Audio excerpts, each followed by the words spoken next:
Tim, did you do something new with your hair? No. Doesn't look like it. It looks nice. Just kind of combed. All right. What are you after? Whoa. You about to give Tim some bad news? Yeah. I'm trying to encourage him as we go into this show that we're all kind of approaching with low energy. I'm trying to hype us up. Hey, Frank. Yeah. Your breath smells terrific. Thank you. Yeah. Wow. I can smell it from here. What can I do for you? What can I do to make your life better today? Gee, I'd love it if we all just kind of came together on this podcast with these questions I wrote and engage with them in good faith and open minds. Huh. Let's do it. What, I don't get anything? Oh, Brandon, you're punctual. You showed up right on time. That's true, I did. Yeah. Well, actually, no, I was a minute late. Within the margin of error.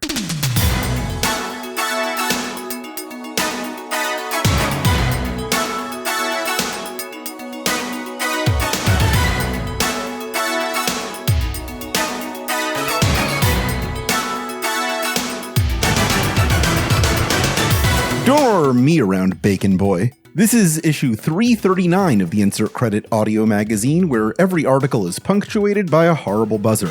I'm Alex Jaffe, and something I do, or that happens to me, which triggers a Pavlovian desire to play video games, is writing these intros. Interesting. Okay. I'm Frank Cifali. Something that triggers a Pavlovian response to want to play video games.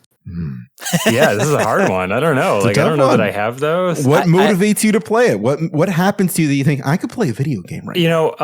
I don't know what the modern equivalent is, but honestly, just seeing like tiny little snippets of fun times on Twitter, like little GIFs or videos or whatever, is usually what did it for me. Like, for example, the reason I bought Elden Ring is, I said this on the show, is because I saw someone double jump on a horse. And I'm like, yeah, that's exactly what I need in my life. I want a double jumping horse. So stuff like that, but I don't see so much of that anymore. Is that on TikTok now? It must be.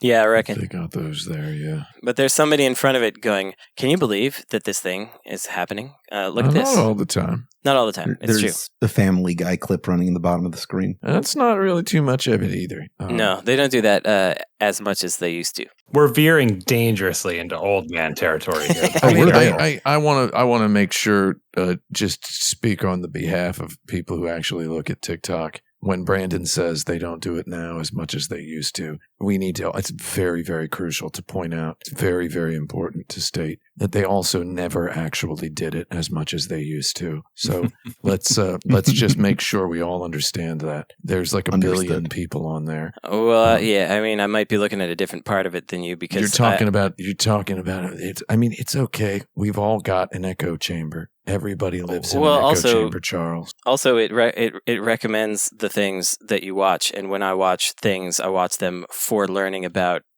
marketing video games, and so I wind up seeing a lot of that. Yeah. Step one in marketing a video game, make a hot one. Working on it. I'll finish that TikTok later. Make a hot one. What is this talking about? Wanting to play video games? Stuff that happens to you or stuff that you do that triggers a Pavlovian response that you want to play video games right now. I'm Tim Rogers, and I just kind of play video games all the time. I put them on. I mean, there's not so really waking up. Yeah, I mean, it's not like I try not to interrogate that particular impulse too much. It's I put on the video games because it's very easy for me to do so over here because I got the mister. I mean, I'm here talking like this, right? You're hearing me. You're listening to me talking, right? You can hear me talking, right? I can hear you. You can hear this, right? Right? Everybody's hearing me, right? Yeah. My mister is now on, and the controller is synced, and the games are open. So that's how easy it is for me to play video games. Like it just happened. Like breathing. Yeah. You didn't even see, you're looking, if you're watching my video feed while we record this, where were my hands? Like, what was I even doing with my hands? You can see one of my hands. What was I even doing? Well, now right? I know. How did I turn on all my video games on my TV? Right? How did I do that? By pressing two things on my phone. Do you also have the sound for the games going in your headphones at the same time you're talking to us? I sure do. Yeah. Yeah. It all comes in. Everything routes in through my computer, my headphones, and my got your own multiple soundtrack. capture cards and my OBS window and everything. It's quite magnificent. Have you heard people call it OBS? I have heard that, and it's funny. Oh, that's weird. Yeah. Yeah.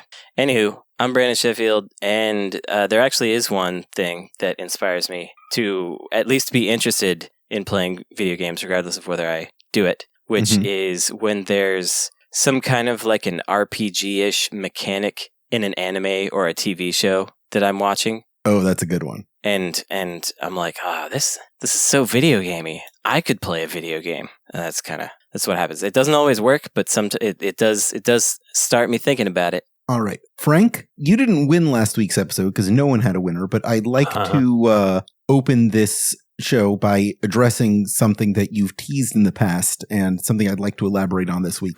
In previous episodes, you've talked about the idea of a recipe show for playing video games, and I'd like us to try to develop what the first episode of that show would be like. Okay. So this is a pretty fuzzy concept. The back of my brain cycles sometimes. By the way, we should maybe just tell listeners that 3 of the 4 panelists today, we won't say which ones, are feeling slightly under the weather. So brain might not be fully functional right now if I'm one of those panelists, which we will not reveal.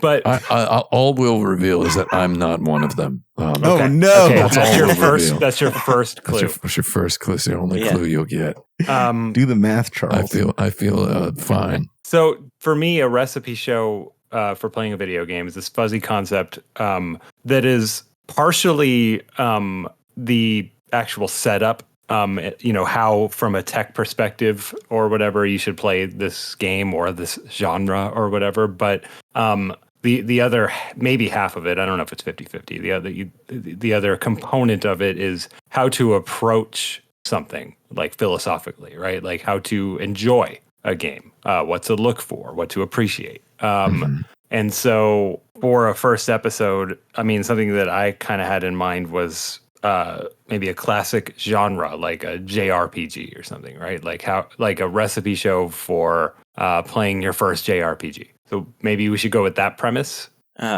Interesting. I was thinking that this idea was going to be like, what's the ideal setup for enjoying this? Like you get your sofa, you want to play this one on a CRT or something. I don't know if that's what you were thinking. I mean, it can be, but it depends on how many people you actually want to follow the recipe, right? But recipes are like a list of ingredients and things that you have to do and steps. And like I said, the first component of it, yes, is sort of the tech part of it, right? Like what is the best way? And I think for this to be a successful premise, you do have to give options. Like levels of tech, because I'm not going to tell people, you need to get a CRT to play the Super Nintendo RPG or whatever. Like I'm not going to say that's mandatory, but it can be part of the premise if we like. Well, I feel like talking to people about setups is probably the least interesting part of it. So maybe that would be something where it's like, come to our show notes or whatever. And here are your options. It could be, but also like the show could be. Should we just decide we're doing like a 16-bit game? I don't know. Right. Sure. So whatever it is, Earthbound, Dragon Quest V. I don't know. I don't know. Final Fantasy. One of Final Fantasy VI. Sure, great. That's the easiest. That feels like an easy game to mass appeal. You can't just show it to a 12-year-old in 2024 because a lot of it won't make sense, which would surprise you as an old adult. You'd be like, "Why wouldn't a kid get this?" So it would be a fun one to explore, probably. Cool. And it's representative of the genre, and there's a lot of places you can go from there, which I think the show addresses probably. Yeah. Yeah, I think I mentioned this, but I found that some younger folks didn't understand how to approach elevator action returns, which to me was like it's like that's what an action game is supposed to be like. But since it has this very deliberateness and you have to duck and your jumps are kind of prescribed in distance and all that, people had to like approach it as more of a like a Souls-like or something in order to figure out how it was playing. And I'd never considered that at all, that would be something that would be difficult or weird for someone. It's pretty interesting. You never perceived that game would be difficult or weird or interesting to a person because it came out about 10 years after Super Mario Brothers did, which is just a very brisk, it's a very brisk game that that people love. And elevator action is a heavy and slow game. So, I mean, there were already those people, I believe, at the time that game came out. Well, so. I think, no, there were. I had just already... The first time you played elevator action, you were like, oh, this is a perfectly normal 2D game. Because I had already played like Rolling Thunder, and I had played a couple 80s arcade games. Rolling Thunder's got some speed to it, though. The way, I mean, I don't want to, don't need to split hairs about speed in the orthogonal side view platform. Yeah, but I had also played Metal Slug before that, which is a lot more fluid and jump aroundy. So anyway, so we've decided that Final Fantasy VI is the game that we're talking about. I'm just saying Frank's idea is probably good because maybe you do need to tell people. So it can be an individual game if we feel like that strongly about it. I think for this particular premise, we're introducing people to the like classic JRPG genre, right? Of which they can go off and maybe like they can learn from this one and it go explore, right? So Final Fantasy VI, I think the first thing to determine is which version of Final Fantasy VI, right? Super Nintendo. Probably. Yeah, Super Nintendo. And then from there, the recipe show could go like, okay, here's your options for playing this. To Brandon's point, I think there's a bit of a component in there about pixel art and how we believe it was meant to be represented by the artists, right? So like this whole CRT thing. We're not saying you have to play on a CRT, right? But the recipe might call for and instruct you on filters given tech that you might have, right? If you don't have a CRT, store-bought is fine. Yeah. So I think there's sort of an introduction to the genre as a whole. There's an argument for why this one in particular is our recommendation for where to start. We get into the sort of tech part of it, partially at least being, the pixel arts and the pixel art and the canvas it was meant for and how we might get there. I think we then, from there, give recommendations on how to get up and play, starting from, like, you can just get a console and a CRT if you got that, but, most people aren't that weird. So here's ways to do this on a computer you might already have, right? Mm-hmm. We might even tell people about, emulating on your phone or something and how that could work, right? But, like, we try to make it easy for people and give them the best options we can. Yeah, I feel like a lot of that stuff should wind up being abridged because you'll wind up going over the same stuff every episode. Also, I think maybe the thing to actually start with would be the why we think this is interesting and what you should should, like a little preview thesis of what you might gain from this. So that I like that. And then I think after we get through all the tech stuff, then it's how to appreciate. Yeah. Like what to do when you're playing. How long a play session might be. I mean, I think about, Tim, I think about your video about Dragon Quest XI and how you explain that people, kind of play like a half hour before taking a bath or whatever. I think of stuff like that. Also, I think we'd probably want to tell people that these games start slow with dialogue and cutscenes, and you don't get to like do battles and stuff for a while, but why that's interesting and why we like it, why that's not a mistake, and how to fast forward through it depending on your tech. Yeah, I mean, I think also you might want to start with a sort of an expectation calibration tool sort of thing, which is, like, for example, Brandon saying he's surprised that people don't immediately get the feel of elevator action returns, for example. Did you know that as recently as the year 2023, I encountered a person in their late 20s who did not know that Super Nintendo JRPGs did not have voice acting? Interesting. Like a couple of things you can say. Yeah. That might, so, I mean, there's a couple of things you can bust out with. Mm-hmm. There's a couple of things you can bust out with that makes something interesting. Yeah, and I think it would be worth, on the one hand, saying it doesn't have voice acting because of cartridge size restrictions and how they would have to compress voices a lot, and it just would. But also say what was very impressive about the game at the time, like the cinematic nature of it with the music and the transparency that other consoles couldn't do in the era, and some of those things too. And why that matters now, just not just like this was cool back then. Yeah. I think it's important that this not be a video game review show. This is an expectation setting. You gotta play. I guess we have to place it in history a little bit is the ultimate thing there. Maybe there would even be a segment that's like, here's why. If you're trying to educate someone about a hypothetical person about video games very quickly, or as expediently or efficiently as possible, not that video games really require efficiency, you might want to be like, here's why we think you should. The most review like thing you'd want to do is be like, here's why we think this is the one Final Fantasy game you should play. People want that. or play first. Yeah. People want instructions, and they want to know exactly which games to appreciate and why and how to play them. And like, I think that is kind of what I'm going for here, is just admitting that that's not necessarily a bad thing, that people just want, easy instructions to quote unquote play it right. I think it's okay to go that way. I think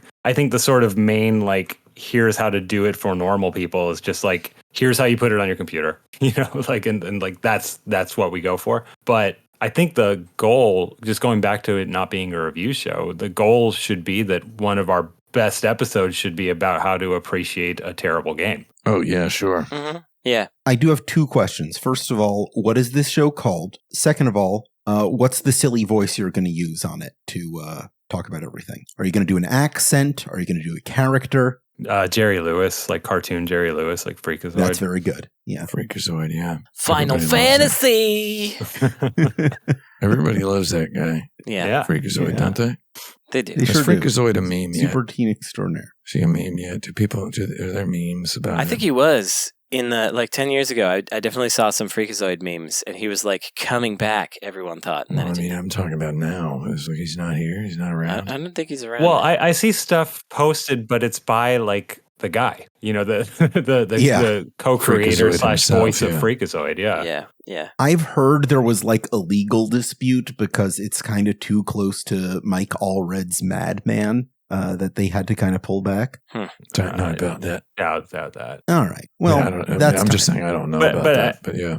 And I want to say that, like, in my head, the premise was probably most inspired by Good Eats, because that is, at heart a recipe show for making food, but it incorporates history of ingredients and like why you're doing certain techniques and things like that. It tries to make you a better cook in general. By understanding science and history, as opposed to just telling you exactly what to do. But then it tells you exactly what to do. I think how to play video games would be a pretty good title for it. Yeah, I like that. That's not bad. It does what it says. My old rejected video series title for Kotaku.com was How to Like Video Games. So it's that's good. Similar. Pretty How to close. like them. And it was rejected because we don't do stuff that has the word how to in the title. And I was like, oh, okay. Even if it's defamiliarized, I don't think anybody's ever said how to like as this thing. So no. Related to that thought, on what occasions have you fallen out of love with a video game that you once liked? Granted, you once liked it playing it all the way through the first time. Okay, I got one that I'll just embarrass myself right away. I thought Passage by Jason Rohrer was clever. Yeah. And then we continued paying attention to him. And, You figured out the trick. Now I want nothing to do with Passage. Guy sure did pull off some interesting tricks. I don't think Passage was the most interesting game of his, but he had some interesting tricks. Quite the conjurer, we could say. And then he conjured himself a weird situation. I think that's part of it. If you like a game the first time because you see it do a certain thing for the first time, but the more you see that being done, it kind of sours the original experience. Is there anything like that comes to mind? Nothing's coming to mind, but knowing how my brain works, I can see that having happened if I thought something was unique and clever, and then I discovered where it actually came from originally. Yeah. And that they were just kind of copying it, but I can't think of an example. That happens to me with movies a lot. Less so with games. It doesn't bother me as much there because usually it's like part of a wider thing. I don't feel like I really dislike things when I come back to them. Sometimes I'm not like as enamored with them as I was, but I sort of chalk that up to, not being 12 anymore. My emotions aren't as invested in video games as they used to be. Sometimes I don't go back and play things because I feel I can tell that I'm not going to like it as much now as I did before. Yeah, the framing of this question kind of, maybe it's not your intent, and maybe it's not the what you actually want me to think, but it just makes me feel like there's people out there who feel like they owe their hobbies something. Like I owe a video game my devotion if I like it. I need to feel guilty if I don't like it when I come back to it 20 years later or whatever. There's people out there who you see it in the tribalism of console fanboys and whatnot. The Sony ponies in denial about how God of War Ragnarok isn't just a glorified DLC, right? That's a joke. I don't know what that means. I think there is a less negative side to that, which I do see, though, where people feel, well, it is still negative, but it's in a different way, where people feel like a compulsion to finish whatever game they start, and so they sort of feel like they owe something to the art because maybe there's something really amazing at the end or whatever. I've gotten over that myself, but there's still a lot of people that are very stuck in that, which I understand it, though. Again, I believe that whenever one attempts to empathize with a hypothetical person, and comes up with nothing, one should be slightly afraid, which is the case I'm having right here. I can't imagine ever feeling sad that I don't like a video game anymore. And I assume there's people out there who are like that, who are going to play a video game again and be like, oh, I actually don't like this. Did I ruin my own childhood during my childhood? Right? And it's there's just these logical hoops people will jump through to try to make themselves feel bad, and then worse, and then even worse. And it's like, I feel like I see sort of little tentacular splinter cousins of this particular behaviorism in people who bemoan the size of their backlog. I'll get to Animal Well maybe next year. Like people who are like that, and it's and then a similar relative to this is just the people who are just very performative about how bad they are at such and such a video game. I feel like all these three feelings are kind of an extended family of one another. And I've played a lot of video games in my life. I've enjoyed a lot of video games, and even very recently, very devout viewers of mine will know that I went back to the game Ape Escape back in 2022. Very good. Classic Ape Escape for the PlayStation. And I had myself a several hours long, very bad time during which I was like, my God, this here, oh, this collision here, oh, this here, oh, this boss, oh, this is stupid. I had myself just an absolute, terrible time, all the while being like, yeah, this game owns, Yeah. And I was able to, and I encourage this in anyone, just remember the good times, Carl, Remember the good times. I was playing that game to capture reference quality video footage of it, not to have a good time, but I was able to remember the good times, even during the bad times. And you can do it too. Yeah. You can do it too, my children who are listening. I had a sort of related experience when I was playing through Valis 3 for the first time in a while at some point. And that game has a lot of problems with it. Yeah. And it's not great. It's just not great. But, and for me, the ways in which it wasn't good also informed things that I like about video games.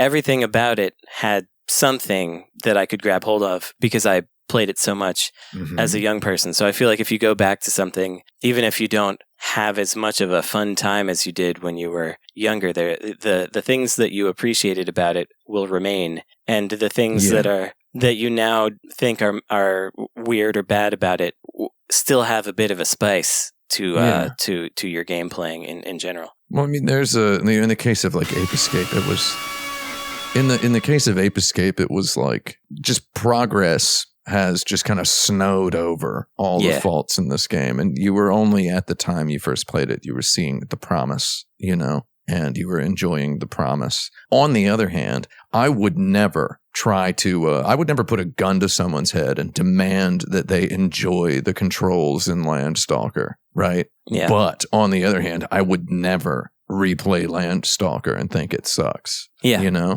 So There's multiple flavors of this thing, and it doesn't arrive naturally at any clean conclusion, I would say. Thank you. Here's my have you seen what's in the news question this week. You saw the news. Yeah.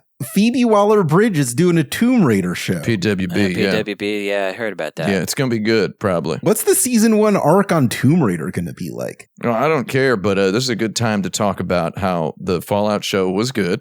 Yes. And it was also on Amazon. And Phoebe Waller-Bridge is writer of, lead writer, whatever, of Killing Eve, season 1, which was very, very good. Also Fleabag. Also Fleabag, season 1, not so good. Season 2, one of the best things that's come out. One of the best little art pieces of the decade. My joke was going to be that Lara Tomb Raider Croft was going to turn to the camera and start soliloquizing, but that's not what's going to happen. No, I don't think so. I don't think that's going to happen, Charles. No, it's not. She also did a little punching up. We don't know how much. A little script doctoring to No Time to Die, the final Daniel Craig James Bond movie, which I liked several things about it. I would never put a gun to someone's head and demand they enjoy the whole movie. Yeah. And she also did some punching up on the Indiana Jones and the Dial of Destiny movie, which if you haven't seen it, has anybody here seen the final Indiana Jones movie? Frank, you saw it, right?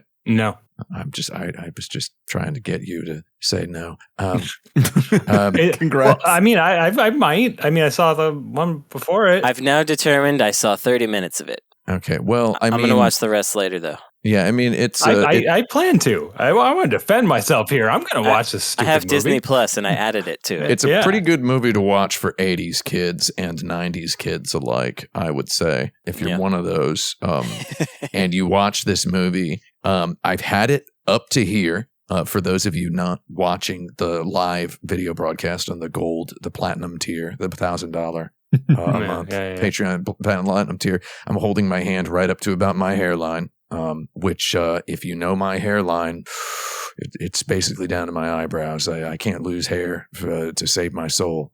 My barber's always just yelling at me, "What do you got so much hair for? I want to eat lunch today." So cutting all this. I've had it up to here with people getting, pulling their pants up about Kingdom of the Crystal Skull. It's like that movie's, we've seen far worse films since then. Your childhood, your goddarn childhood's ribcage has been obliterated with several shotgun blasts since then. Leave Crystal Skull alone and leave Dial of Destiny alone as well. It's pretty good. I watched Crystal Skull and I thought it was, I don't know. I think people are just too, like Star Wars. I think people are just too attached to whatever they think Indiana Jones is. I watched Crystal Skull and it's just an Indiana Jones movie. What's the big deal? It's Indiana Jones with aliens, and that's the natural evolution. It's Hardy Boys and aliens. Every Indiana Jones movie is a slightly different pulp genre and a different pulp trope. I mean, it's Last Crusade is Marx Brothers. Right. Like it's I mean, I don't know. It's I mean, also, I've said this elsewhere before, but Crystal Skull was the first Twitter movie. It was the first Twitter movie that people were tweeting about and complaining about on Twitter, in my recollection.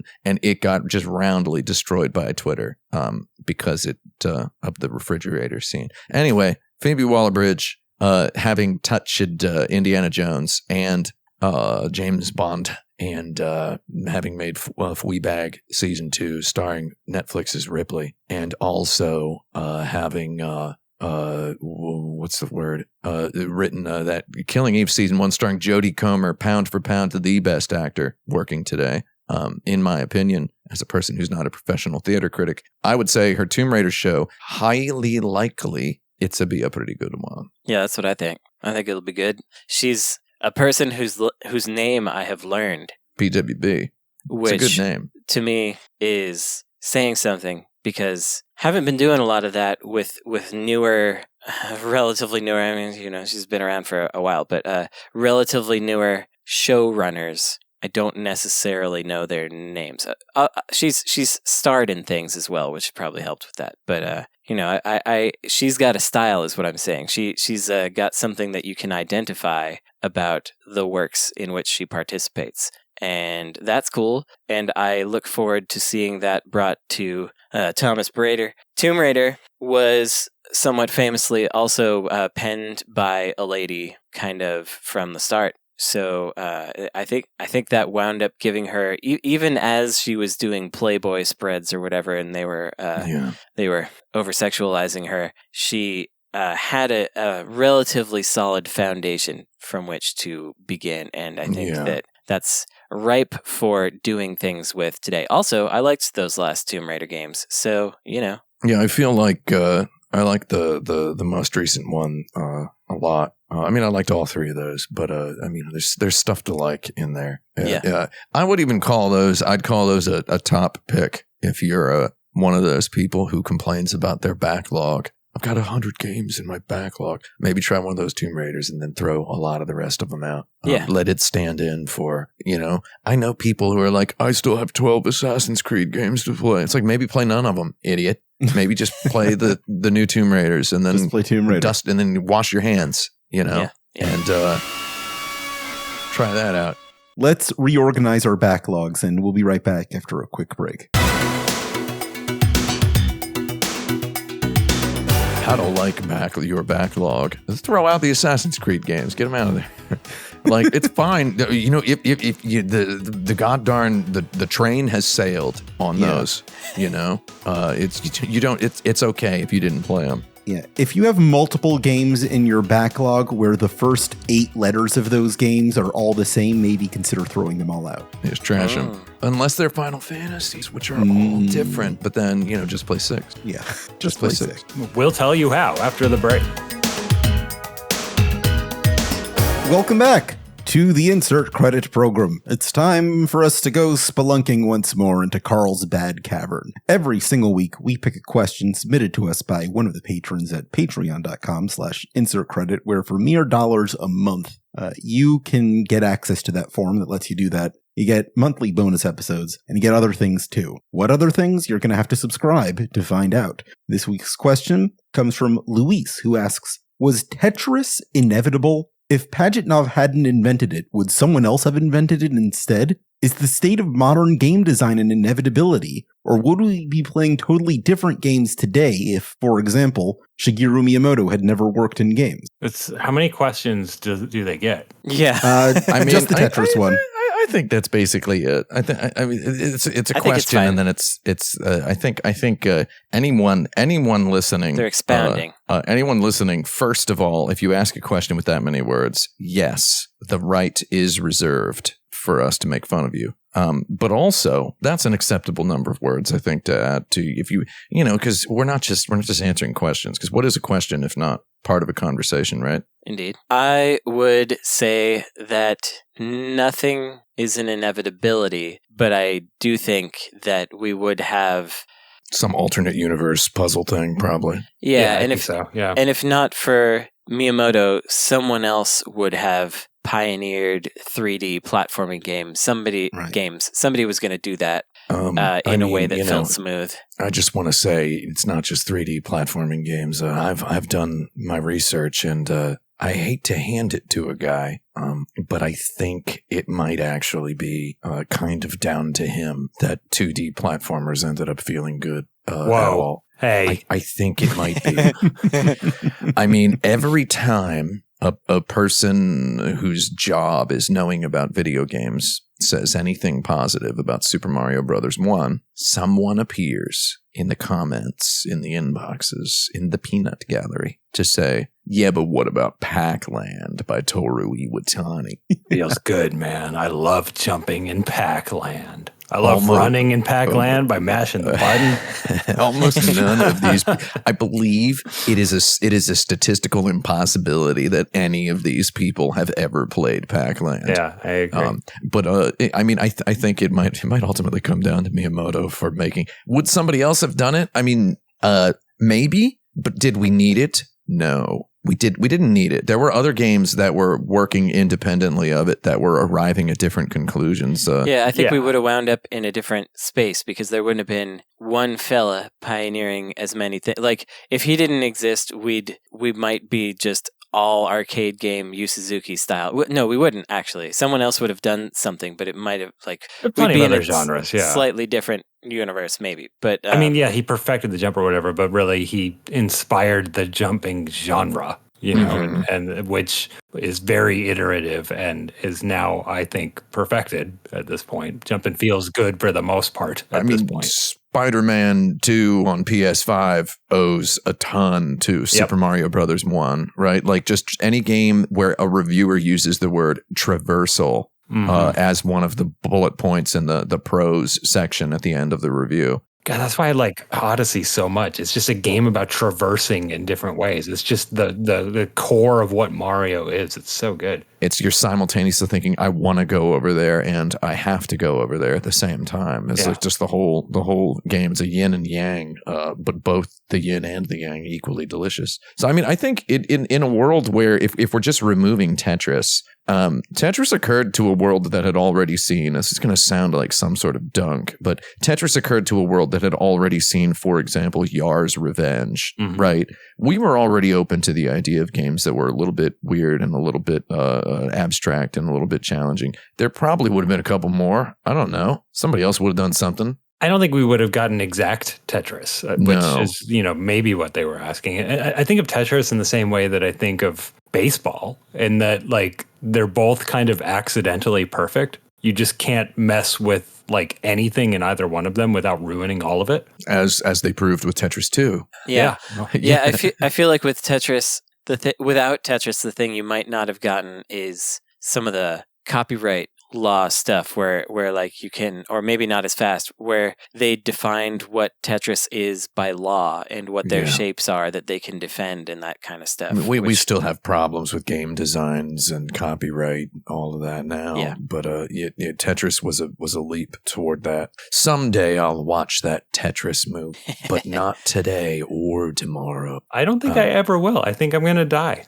without watching the Tetris movie. It's on Apple TV Plus, dude, home of Ted Lasso, and 2 things about astronauts, and 2 things about U.S. Early historical figures already. Michael Douglas is Benjamin Franklin, dude. Come on. You know you want to see Once that. they get Severance back, I'm gonna be getting another month of Apple TV. Yeah, can't wait for that month. Severance, starring my real life friend, Mr. Zach Cherry, who was also in the Fallout show. Oh yeah, Zach Cherry was great in that. Yeah, I like that guy. He's not really my real life friend. I've met him a few times, and I mean, maybe he could be my friend, but I'm 45 years old. How do I become friends with the guy just because we've hung out? I don't know. It's hard, you know. Zach Cherry, if you're listening, and I think you are, you know, let's hang out. Reach out when you're not busy, and don't spoil the Severance season 2 for me, please, because I'm excited. Yeah. What were we talking about? Tetris? Yeah. I mean, Tetris is based on those tetramino things, right? It's based on like a real sort of a puzzle. Somebody might have been looking at something being like, stuff that falls is cool. And they might have accidentally, no, it wasn't going to, no. It's a weird guy. I bet we would have still gotten Puyo Puyo, though. I bet we wouldn't have, maybe the iPhone would have never been invented because Tetris was a game so good that they invented the iPhone before any of the technology for the iPhone existed, and they made something called a Game Boy just so you could play it. If you watched the trailer for that movie, you learn that without Tetris, the Game Boy would have failed and never have existed because they didn't know what to do with it before Tetris came along. So, that was in the trailer. Yeah, that was in the trailer. Yeah. Is in the in hindsight, the Game Boy kind of, someone's gonna get mad at me. Game Boy kind of sucked in the beginning, man. As a kid who got one early, I didn't like it. I didn't. But I already had a Turbo Express. And so I had I had all the colors and stuff. That's a different. That's a like, I don't like my Subaru Outback because I have a Ferrari or whatever kind of situation. I mean, to be fair to anyone listening, a Ferrari is a very persnickety item to own. It is not fun to own a Ferrari. It's true. But it's it's a different. But you also have to imagine that you could buy the Ferrari for $20 at the time. That's true. Yeah, you can get a Ferrari for $60,000 now if you know where to look and which kind of Ferrari to get. I don't know what I would. Yeah, know with inflation, that's basically $20.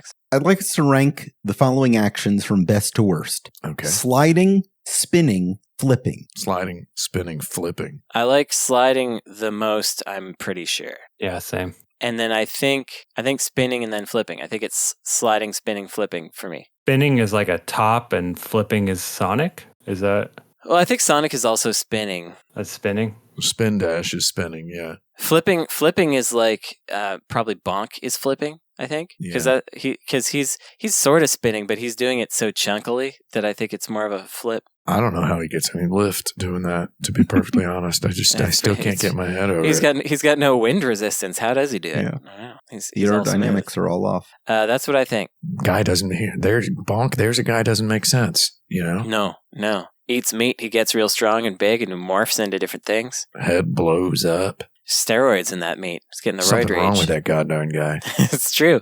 His head explodes and then later he's just fine. This doesn't make sense. Yeah. Who spins other than like new Super Mario? Crash Bandicoot. Oh, yeah, right. Hudabaga. But the Crash Bandicoot spin is just a differently. We determined Sonic spinning. Never mind. Sonic Never spins. mind. Taz, the Tasmanian Devil, he does it. He spins, yes. Yeah, he gets a little bit of extra lift when he does that. I kind of appreciate that. It's a tornado style.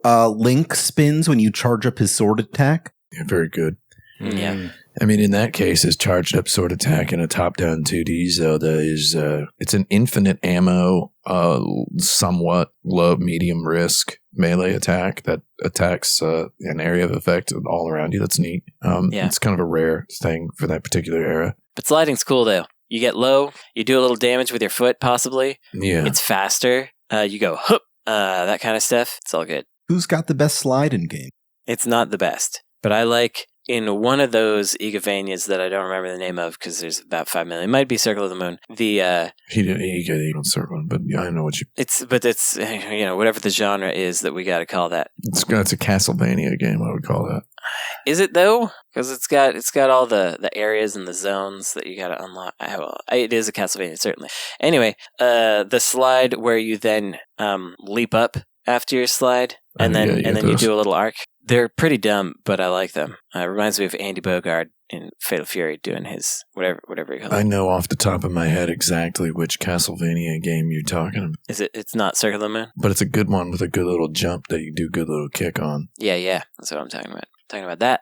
So that's one I like. I don't know if it's the best. I would say it's not the best, but I'll tell you what slide's not good. What actually kind of just brings down that whole genre of technique is just the Mega Man slide. Yeah, I knew we were going to talk about Mega Man. Where you slide and then if there's a low wall, he'll just slide all the way through it. They just give it to you. They clap their hands and say, "Good job remembering how to slide.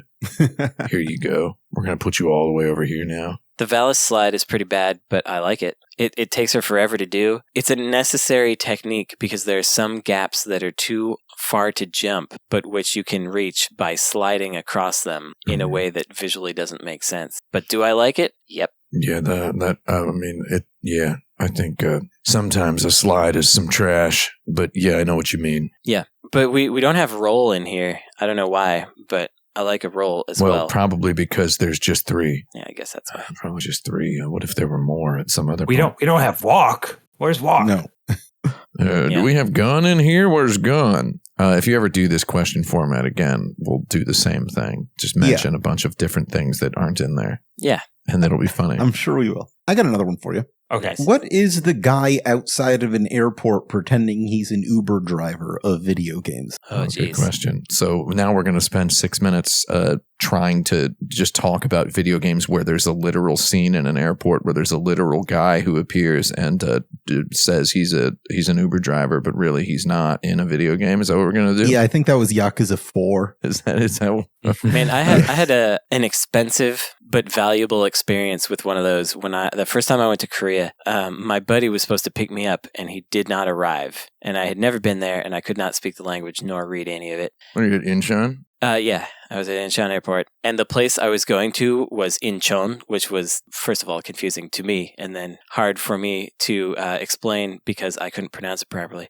Anyway, Should have taken the bus. this fella, well, no, the buses were off because it was after midnight, and this fella came up to me and he's like, "I'm a taxi, I'll get you there," and he talked to my friend on a payphone, and found out where he lived, and this guy was not an officially licensed taxi driver, and he was listening to like MIDI files of I forget what they call the Korean version of enka, but like old man ballads basically, and he was listening to these essentially MIDI versions with weird instruments. They were free, probably. And he was chain smoking, and he was driving real fast, and I didn't probably have enough. Like knew a really cool guy who got him those MIDI files. Probably. And he did have a meter, though he was not an official taxi. I was just watching it tick up. Oh my God. I was in a store in Yongsan in Korea, and I literally was in an electronics store, and they were just like literally selling taxi meters in the store. Nice. Yeah. So I'm sure. This is from my first trip to Korea. So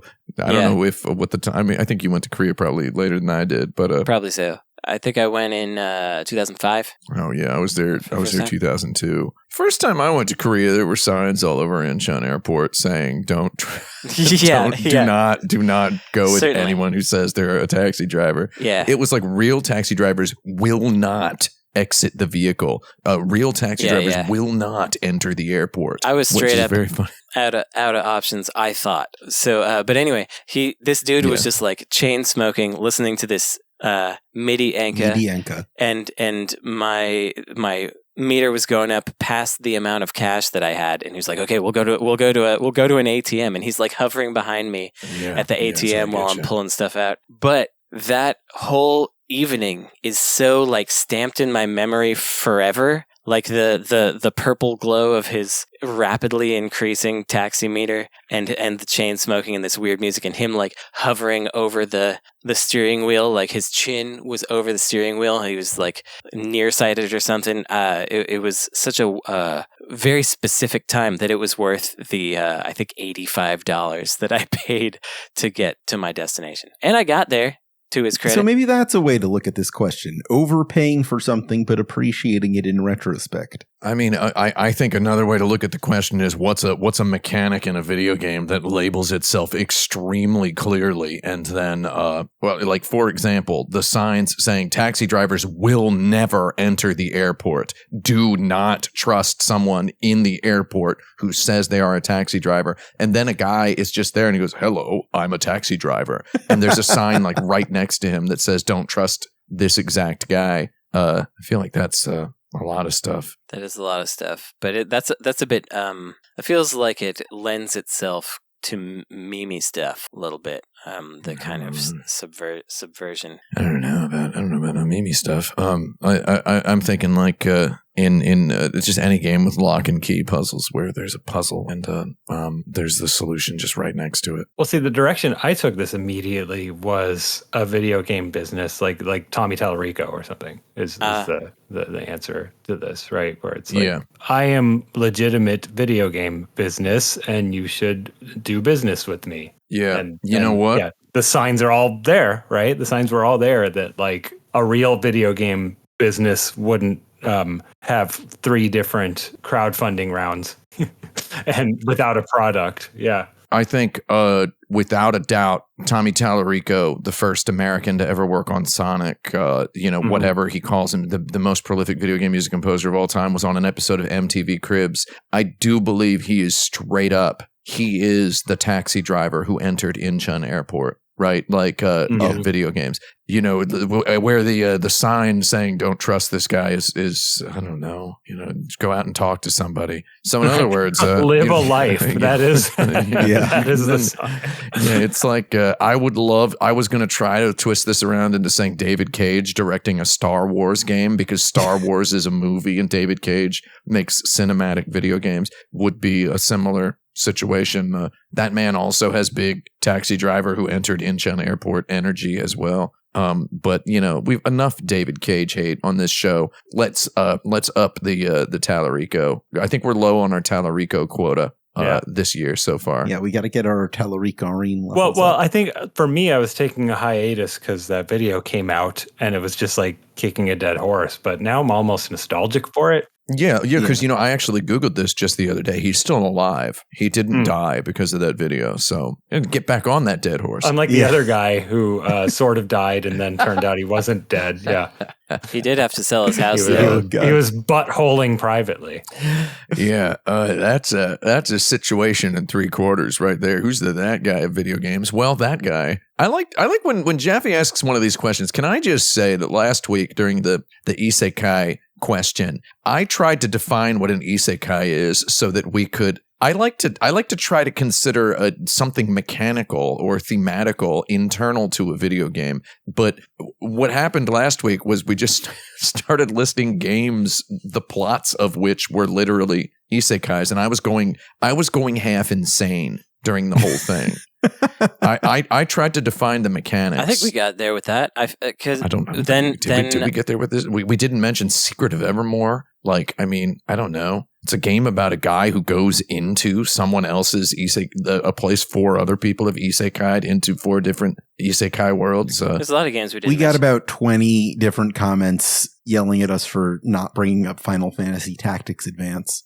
Tactics Advance. So I just thought I'd put that on the record after the fact. It's a baby's game. I had to defend the mechanics aspect on the forums because what mechanics folks aspect? were saying that Inuyasha was an isekai, but I was saying that we had defined it as it's kind of like go in and out. Yeah, it's got to be a one-way trip. Inuyasha can go in and out, so that's not doesn't. So I think people understood that we were talking about the mechanics at least a little bit. I got like 6 people yelling at me about not saying Forspoken, which is like first of all, I implore those people to just get back in their mom's basements instead of messaging me. Don't message Tim about things he says on this show. Message me about things Tim says on this show. No, don't do that either, because Jaffe has no authority. It's fine. I say what I want. That's why you should, because I have no authority.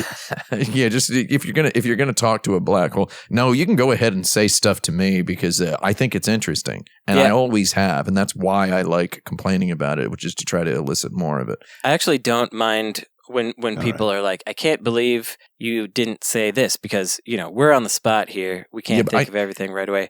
But it is fun. What I want to say about Forspoken is the goddarned, we talked about it on our Game of the Year show, right? And then all of these people were like, you clearly didn't play Forspoken. And it's like, I played it on a stream and we talked about it for a long time on our Game of the Year show. So get off of my goddarn toes, Carl, is what I say to those people. But also, I mean, yeah, whatever. We're feeling a little punchy right now, so I think it's a good time to take a trip to Violence Island.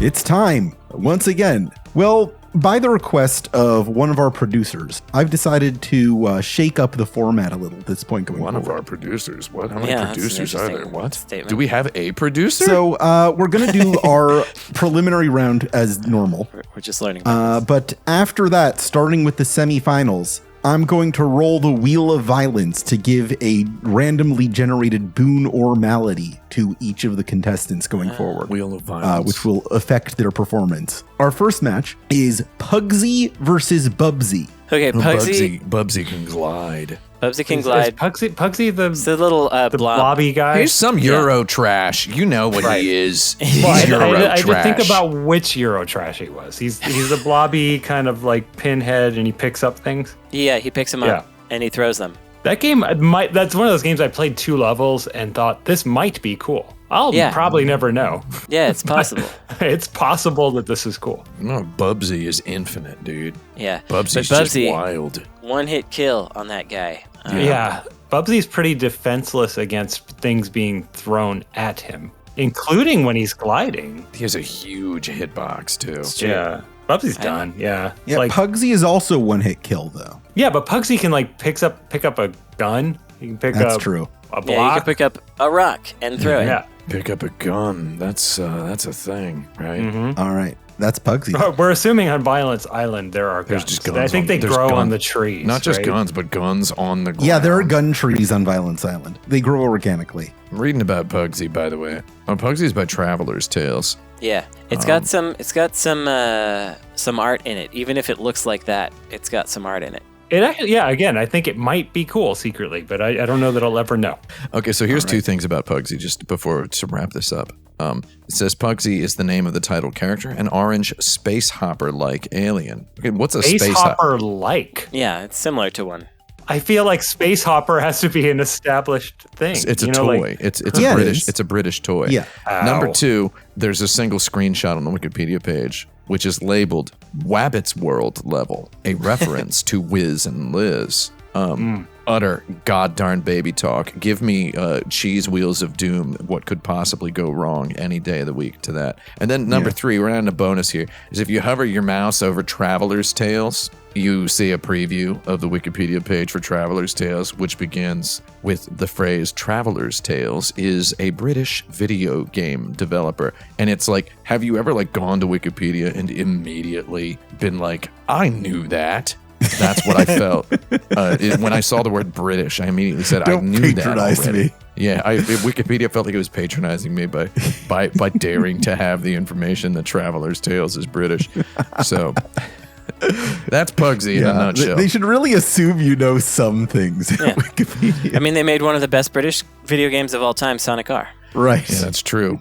Our next match is 420 Pikmin versus 69 Lemmings. Nice. The Pikmin, because, Pikmin can do a lot more stuff. Do we know what colors the Pikmin are? I would assume an even distribution. Yeah, then it's Pikmin all the way. Yeah, it's Pikmin 100%. The Pikmin do kind of need a specific guy guiding them, but also Lemmings requires a specific, like, disembodied guy controlling them. They need a god. Yeah, and they need it. And, in the game, it's a player. In real life, it would be God, who doesn't hang out on Violence Island. Yeah. There's never a God on Violence Island. It's canon. He's not there. Whether you believe in God or not. Unless he's a contestant. Whether you, the listener, believe in God or not, he doesn't hang out on Violence Island. He's not allowed. This is outside of God's jurisdiction. And he says, you know what? I got other stuff to do anyway, is what he says. Yeah. Mm-hmm. Whenever we call him up. When you hear of a place as being God-forsaken, they're talking about Violence Island. Exactly. He has forsook this place. Not forspoken. Not God-forspoken. God-forsaken. God-forsaken. Yeah, it's a little different. So we're going with the Pikmin. Yeah, because the Pikmin, I feel like they could probably figure some stuff out themselves if they had to, without somebody guiding them. Next, we've got Kid Dracula versus Child of Light. Well, Child of Light is just kind of a nebulous ball of space garbage in a video game that isn't about anything and doesn't mean anything and requires a connect, right? Oh, that's what it is. Got it. Whereas Kid Dracula. No, I thought that's Child of Eden. Yeah, that's Child of Eden. Child of Eden. Same thing. What's But Child of Light, is that a Ubisoft original? Yeah, that's an Ubisoft platformer game. Oh. Let me see. All right, let's all Google whatever this is. Yeah, it's that little lady with the crown. Yeah. She's got a sword. Kid Dracula's Dracula, though. He's got a projectile attack. And it's a he's Konami Dracula. video game. He's Dracula. I don't know how Dracula became a child. I've played that game, of course. But I don't know how he became a child. That's not true. I do, but I'm not going to talk about it. I thought it was just Alucard when he's a kid. Yeah, 800 years in the past. Yeah. Well, I mean... Well, I think the key is Kid Dracula is cuter. Yeah. That's true. And so I think he wins. All right. He's just a cute little guy. But in seriousness, he can throw fireballs. And yeah. He's got projectiles. I don't think COL can do that. What is a Dracula for if not defeating princesses? So exactly, guys bonkers. I've hung out with Kid Dracula. Good hang in the video game form on my Mister U. So yeah. Our next match before the semifinals is Frey from Forspoken versus Ada Wong. Well. How much Forspoken did you play, Brandon? I played 4 or 5 hours, and I have to say, Frey is definitely got a lot more magic things. Like, Ada Wong has guns and flipping around and all kinds of stuff, but Forspoken, she's got some serious magics. Well, let me tell you, if you play beyond the 6-hour mark, Forspoken is going to be like more smoking because there's a lot of mechanicals that get unlocked and techniques that get added to your repertoire. I do want to finish that game. Is it pronounced repertoire or repertoire? I don't know. Bugs Bunny does the former, Mario does the latter. It's repartee. Which is just a totally different word. Repartee, yeah, exactly. She gets pretty tough, bro. Yeah, it's definitely her. Okay. She can stop bullets. Which means it's time to roll the Wheel of Violence. In our semifinals, Pugsy has been equipped with a Violence Island travel guide, and the 420 Pikmin have a free suite at the Violence Island Hotel and Resort. Oh, so they're really relaxed. Well, if Pugsy has a guide, then he knows where all the items are. That's true. That's true. And he's the best at picking up items. But Yeah. he's not... I've seen how fast he picks things up, and it's not that fast. And there's 420 Pikmin. Yeah, That's but true. it's like animated, like really fluidly when he picks it up. It is. It's true. It's very fluid. And you're almost like, is that some sort of puppet animation? How do they do that? Yeah. I think that's that guy on YouTube, the programmer who explains how he It did is that guy on YouTube. It's the very man, Mr. Game Hut, which is a very generic thing that he called his YouTube channel. But it's pretty fun. That's why he's the YouTube guy. Yeah. Because I'm not going to remember whatever you just said. One thing I don't think we established is how many of the Pikmin the 69 lemmings took out. I would have to assume that they replenish. Otherwise, it's unfair because we don't carry damage over to the next round on other. We've carried. Have we? We've done it before. consequences over. Yeah. All right. How many? I think the lemmings would take out fewer Pikmin. than 69 Pikmin. Oh, yeah, I think. So you want to say 40? Lemmings is idiots. Yeah, maybe 40. Minus, So minus firm guidance, they merely march directly into the sea. So Yeah. I feel like they would have taken out 0. Okay, To be honest. 420 Pikmin then. And I gotta say, even if it was 300 Pikmin, I think they would still beat Pugsy because Pugsy blows. I didn't think about the size difference. Yeah, Pikmin are very small. they are. So that's something. But they're relaxed now. Like, could Pugsy drop one item on all 420 Pikmin since they all are probably together? I think they're gonna eat him like a carpet of Yeah. rats. I don't even know what we're talking about here. All right. Okay. All right, how many does Pugsy take out, though? Any? I think he takes out one with a gun and then he gets Just overwhelmed. one, so they're down to 419. I like that. Wahoo! Am I the one here who's played the most Pugsy? Probably, right? Probably, yeah. Probably, but I've watched a tool-assisted speedrun of it. Oh well, I mean, I said I played 2 levels. I probably played like I think it's kind of like Mario 3 style, right? Where there's different maps that have. I think I finished like the first map and then went on to the second one. So whatever that. There's some of the like the. I don't remember an Overworld. It was a task I watched. It's got some kind of hacky proto puzzle platformy elements to it. That's just like. I'm going to go ahead and recommend, here on this my financial advice, the sidebar here. I'm going to recommend you sell Pugsy. Game collectors in the audience, I'm recommending a sell. Just go ahead and you just sell it from your backlog. You don't need it. Get it out your backlog. Yeah, throw it out with those Assassin's Creeds. Well, I don't know. Has anyone made a puzzle platformer since then? No. Would we have puzzle platformers without Pugsy? Yeah, is Good Pugsy question. inevitable? God, what if Braid had never been made? If not for the British Empire, I don't think Pugsy would be inevitable. Yeah. Oh, yeah, very good. Here's my next one. Kid Dracula, who has spent the time between this last match and this one on the beach that makes you old from the movie Old, which is also on this island. He's immortal. And- I think that's fine. So yeah. Yeah. He's just Alucard. He's Alucard now. He's Alucard from Symphony of the Night, Yeah, he's dude. Alucard now. He's leveled up. Oh, no. And Frey, who has discovered and unlocked the Violence Island sports equipment shed.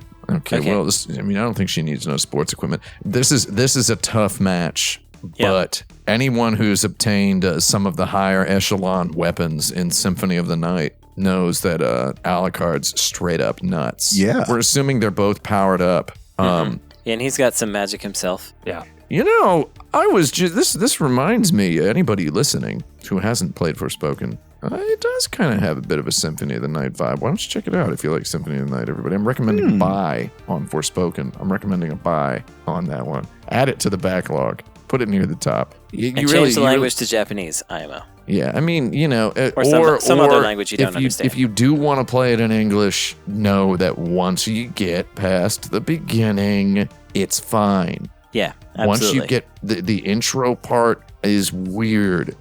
Intro part is weird, and then right after the intro part is It's normal. really bad. No, and then after that, it's good. I mean, I consider it. I'm talking. We don't need to split hairs about what constitutes What's the end of the intro here. Yeah, But fair enough. The intro is. Okay, I don't know. Who cares? It's fine. It's fine. But I do think this is a tough match here. We got tough one. We got Alucard. Also, as established by the beach on Old, which I did watch. I haven't seen it yet, by the way. Don't spoil it. I want to watch that movie. I know The Beach Makes You Old. It's spoiled in the poster, which shows a little girl with a skeleton legs. Yeah. So the thing that I wanted to say, I guess, is a slight spoiler, so now I can't say it, which is annoying. Don't say it then, no. But it's not like a real spoiler. No, spoilers is real, Carl. God. Spoilers Just is real. assume that there is an actual beach on Violence Island that makes you old. Yeah, but there's an element that would be important to this. No, that's all. The Violence Island beach does what the poster does. Old is coming out on VHS in Malaysia really soon, so you'll be able to recommend it at the end of one of these podcast episodes. I feel like I may have actually recommended it in the past because it was so dumb. Dude, Brandon, I went to the movies the other day, which I don't recommend, because the kids and their phones. Mm-hmm. The kids and their goddamn phones. Yeah. This guy was he was awful. watching a Fortnite stream the whole movie. This guy sitting right next to me eating a huge seafood boil during the Fall Guy. Eating a huge seafood boil. Watching a Fortnite stream with the audio up a tiny bit. I thought I was going to die. Yeah, we were at Kingdom of the Planet of the Apes. There was someone in the front row with us who was showing their baby a video on their phone during the movie. Yeah. It was wild. Because their baby started screaming. And then, I don't know. Anyway, there was a preview for a movie, and I was like, oh my God, this looks really cool. And then I'm like, this looks legit. And then suddenly the words M. Night Shyamalan come on the screen. Yeah. And everyone in the theater screams with delight.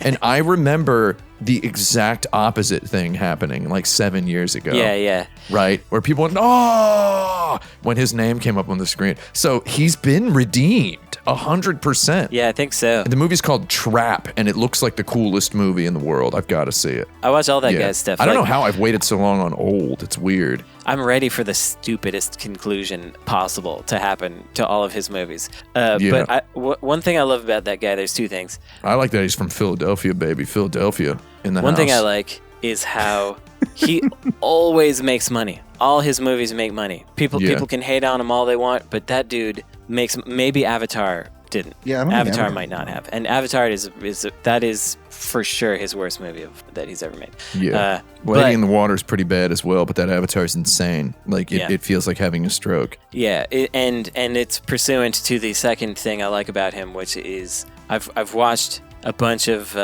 his little shorts about how he made this movie or what he thought about it, and he's like a real capital F filmmaker. He thinks about film a lot, and he's like he talks like he's Scorsese style with the amount of love and devotion he has to cinema. So to see how bad he botched up Avatar, like it looked like a grade school project. It feels like watching a Zack Snyder movie is what it feels like. Yeah. Like it doesn't make sense. But a Zack Snyder like, non-zombie movie because I watched Unbreakable on 35 millimeter a couple of years back, and dude, man, that movie just looks fantastic. I mean, it's dark and whatever, and it's kind of a parody of itself almost. But man, guy made movies that look good. So Frey or Alucard? That's a good question. It's a good question. You know what? If Simon Belmont can kill Dracula, just wearing his little leather pampies and whatever that outfit is supposed to be with a whip, I think Frey can kill Alucard. He's only half vampire. I think that's fair. Yeah, what if she that's a got shame. a whip? Then she'd be in real I don't think there's a business. whip in that. There's a jump rope in the sports equipment shed. Hey, there we go. We're halfway there. Jump rope. Well, is it a leather jump rope? So, I mean, in which case she can cut it. Yeah.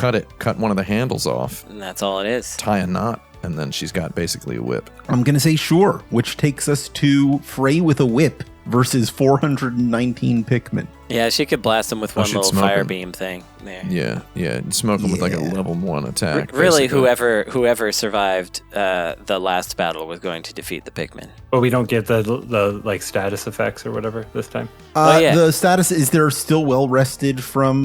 They only get one upgrade, weekend at I the guess. spa. Yeah. They only get one. Okay. You don't get a second one in the final. Got it. And so Frey gets the trampoline out of the sports equipment shed, Right. bounces off of it, double jumps, teleports into the air and then just blasts him from space. And the last thing the Pikmin thought are like, why did she need the trampoline?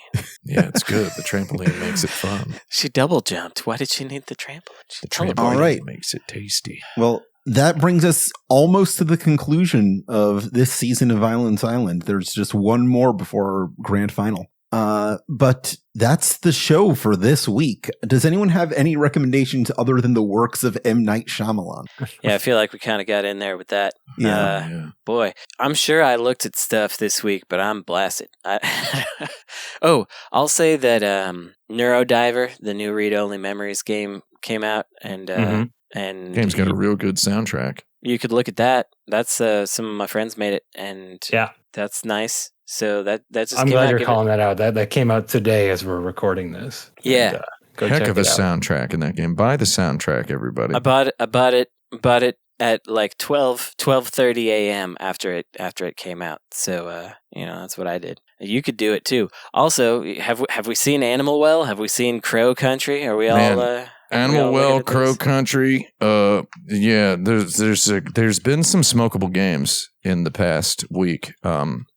There's actually been, I would say, last week was one of the more smokable video game weeks that we've seen in quite some time. So that's pretty good. So you could also look at those if you felt like it. Also, you ever check out the Conan the Barbarian soundtrack? You could listen to that anytime you want, turns out. Wait, is that Basil Polidorus? Sure is. You know it is. Wait, is that the guy who did the soundtrack for the Kurt Russell film Breakdown? I actually don't know. It is, yeah. But yeah, I believe know my that Polidorus. that was where you were. But you could have been trolling me, and I wouldn't. I didn't want to step into it and just say yes. So I wanted, for a recommendation, just for video games, there's a video game that came out that I recently enjoyed a bit called 1000X Resist. Oh, which, yeah. Is That's in a on my list, bundle though. with Cryptmaster. You can buy it and Cryptmaster at the same time for 39% off, which is $27.52 to get both of them. Nice. So I bought them. Yeah, 1000X Resist, that's on my listo. I started making a list of like games I'm interested in. And it's on there. This one's got a 39% off sort of sale. So if you wanted to buy it. Oh, another game I got on there is Moon Ring, which came out quite a while ago, and they're going to make a Switch version of it. But that was it still is, a free game by one of the co-creators of Fable. It's that guy Dean, Frank, that we have been to the house. Oh, of. is that his Quest of the Avatar like? I don't know what it's like, but What's the name of it? It's called Moon Ring. It's on Steam and it's free, and it's a roguelike, and people seem to really like it. Yeah. It's the game that he's been working on for years, right? Yeah. I really don't know why he released it for free, because it looks extremely well put together. But I guess that's what he decided You've to do. met Dean. He does what he wants. It's true. He's got Sometimes, you look at your income taxes and you're like, I can't. Sure. I can't make any more money. That's I just can't do I it. don't think that was necessarily his situation here. Which has not ever happened to me, to be honest. But I want to believe that he's Fable rich. I don't know. Yeah, I would hope. I would hope that he is. I don't know if it's true, but it would be cool if he was. Because Fable rich and parable poor, as they used to say where I was from. Where were you That's from? From the land of merry old England is where I'm from. My people are English. Have we You're a disclosed funny one. this in the show before? My people are English. my last name's Sheffield, so that means I'm not English. LOL. All right. I want to talk about magazines for a minute. Oh, yeah, the good magazine stuff. time. Magazine time. My nonprofit, the Video Game History Foundation, we have a library. We collect video game magazines. I think a lot of people know that. Mm-hmm. What I started doing maybe a year ago with all of the duplicates that were coming in was, well, first of all, we sell them, but I started realizing, I could make second sets and like hard bind them into those volumes like you see in libraries. So you can just pick up like a heavy book off the shelf and actually read it. So I've been doing a lot of sorting these last couple of weeks of publications where we have a lot of extras, and making piles and sorting them by year and trying to read the covers and see like what month is this. Brandon, your last year at Game Developer, I hate those covers. Oh, I sorry. can't read the dates, dude. Yeah. Well, they did a redesign with, and I didn't have final say on I it. can't find the dates on the cover. I have to like where's Waldo hunt for the cover date. Yeah. I think part of the idea was to make it seem more timeless, maybe. But that wasn't my call to have make each issue a standalone. No issue of game developer is timeless. It's very much a encapsulation of what was current that month. It's true. It's true. Well, there's some timeless articles in there, but by and large, interviews and stuff. Yeah. By and large, it was definitely month oriented. Yeah. Well, I was on my way out too. Yeah. What you gonna do? Yeah. Slam the door. And right after that, they got to do fall down. They got to do Perfect Bound issues after that, which I had been asking for like the entirety of my tenure, and then as soon as I left, there it was. I was like, God darn it! Patrick Miller asks once, and they immediately go, "Yeah, that's a great idea." He's too tall. We can't say no. All right, two things about the magazines. Number one, we take donations of unwanted video game magazines. I bet some of you out there have some. I'm trying to fill some holes to ship a pallet of magazines off to a bindery in Canada because it's cheaper. So if you got a bunch of magazines you just don't want anymore, info@gamehistory.org. You know what? You shouldn't want the magazines anymore because they take up a ton of goddarn space and they're just going to rot on your shelf and they're going to get torn up and get eaten by moths. They're going to get thrown around like frisbees by children. Chewed up by dogs. You've already destroyed your own childhood, so why not send them somewhere where we will use them? Download digital copies of PDFs and store them on a hard drive, and then donate the magazines so that they can be preserved somewhere. Well, here's what happens with the donations, and there is a blog post about this, but essentially, if you donate magazines, you are supporting the concept of video game preservation, mostly with magazines, honestly. When they come in, if we don't have them on the shelf, we add them to the library. But spoilers, we have pretty much everything on the shelf. If it's already on the shelf, we check to see if it's scanned on the internet yet. If it's not, it gets scanned. We have scanned 1,200 magazines due to donations and sales. 1,200 that weren't on the internet yet. It's kind of hard to find video game magazines that aren't on the internet yet. But we also sell, like if a magazine's on the shelf, it's already scanned, we have nothing else to do with it, it's maybe even bound already, we then sell them in order to fund getting more magazines and to repeat that process. So gamehistory.org, check out the shop. You can buy mystery box video game magazines and support our mission and get a new old video game magazine in the mail every month. Go do that if you can afford it. It's a little bit expensive because you're donating to a charity. That's the idea. But if you have money burning, don't let it rot on the shelf where it takes up a ton of space in your bathtub. I do think it's very funny how you have two recommendations. One of them is give magazines to you. The other is buy magazines from you. Right. Mm-hmm. Yeah. If you have some you don't want, give them to me. If you want some, don't take them for free from the other listeners. Yes. Pay me to get the magazines from the other listeners. For all magazine transactions, go to Frank Cifaldi in the Video Game History Foundation. Frank's an important middleman in the magazine secondary market game here. A literal paper pusher. It feels like a scam or something, but it's like, no, you're literally funding a charity. It's totally a good thing. I'm not trying to, but it is funny if you think about it like outside of the reality of what's happening. Yeah. If there's one good thing we do, it's this. Really quick one. I don't want to buy the last 3 issues of Nintendo Power again because they're a little bit expensive for some reason. So if you don't want those in particular, that's something I want for. Is the last issue of Nintendo Power the one that has a cover that looks like the first issue? Yep. Oh yeah, I guess that was kind of nice. Yep. Tim, do you have any recommendations? Yeah. So I don't normally recommend stuff, but for whatever reason, I just don't get around to it. But I saw a thing this week. It's not really doing the best intro to this. I watch a lot of comedy related stuff. I've been big on comedy the past couple of years. And I don't talk about this too much. Just been like studying and acquainting myself with it. And there's a bunch of people I think are cool. And I'm not about to recommend somebody who's extremely unknown, but just yesterday, was it yesterday or 2 days ago? 2 days ago. Sorry, this was 2 days ago. I'm doing the worst possible intro to this. Connor O'Malley, a comedian I like a lot. Oh yeah, I consider this guy incredibly, extremely funny all the time. Every time I've ever seen him, he released a stand-up special. It's free on YouTube. It's called Stand Up Solutions. It's a show that he was performing around the country, and as someone who has now performed shows around the country in numerous regions and areas, watching this, with my tiny amount of knowledge on how one prepares a performance, it's just mind blowing to how good it is, how dense it is, how well written it is. It's very, very. If you're interested in stand-up comedy, if you're interested in alternative comedy, if you're interested in just sketch comedy, he's got this hour-long show on YouTube, this hour-long special that is just a very, very thoroughly fantastic piece of work, and it's very, very funny.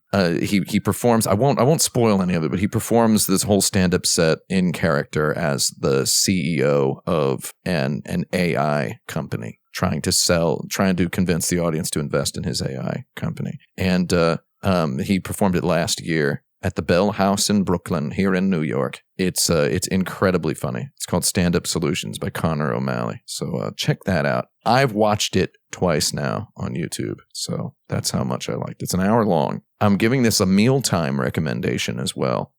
Don't treat it as you can watch it however you want, but you don't need to treat it as something to have on your second monitor while you farm for gold and WoW or whatever. You can watch it on your TV. I would recommend. Thank you. I have it queued up right now. I might watch it right after this show. Oh, on your second monitor while you farm gold and WoW?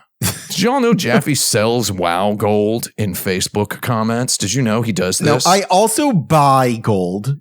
So it's sort of a two-way thing over here. He just bursts into boomers' Facebook comment threads with boomers with public profiles and says, buy WoW gold. Yeah, that's me.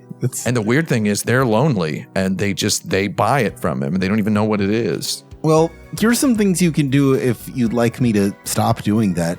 If you enjoyed this episode or any episode of Insert Credit, you could rate and review our show wherever and however you can.